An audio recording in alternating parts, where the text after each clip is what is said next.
The tropics continued to remain active after their sudden awakening earlier this month.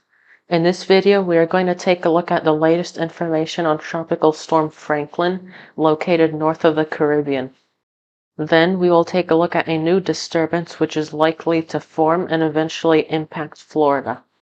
To start this video, let's take a look at Tropical Storm Franklin's latest forecast. It's currently packing winds to about 60 to 65 miles per hour as it slowly drifts northeastward. It will then take a northwest turn over the weekend before accelerating northward and becoming a hurricane.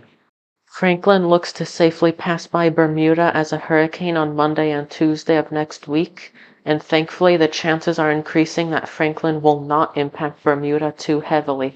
Even still, as Franklin continues intensifying around this time frame, large waves and rip currents will be a threat for not only Bermuda, but also the east coast of the U.S.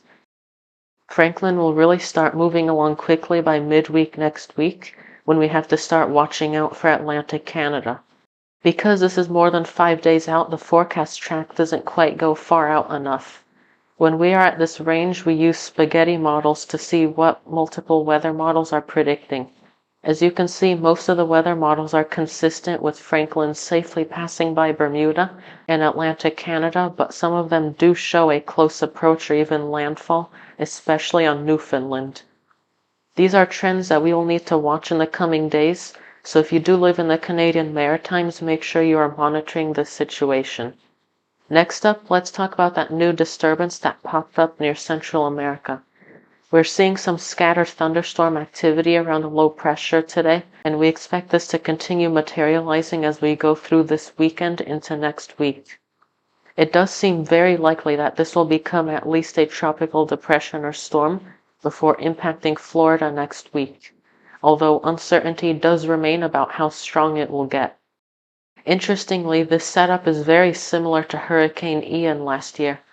Hurricane Ian produced a lot of uncertainty about where it would make landfall due to an approaching cold front from the north. The cold front ended up keeping Ian further south, causing it to make landfall around the Fort Myers area in Florida. That massive heat dome that has overtaken a large portion of the country in recent days is collapsing. Why? Because of a cold front. As this cold front propagates southward in the coming days as it delivers heat relief, we may see this tropical disturbance meet up with it over Florida. The timing of both the cold front and tropical storm will have an impact on exactly where this tropical storm goes and perhaps how strong it gets. In summary of this update, here's what we know. Tropical Storm Franklin will steadily strengthen in the coming days, bringing rough seas to Bermuda and the east coast before threatening Atlantic Canada.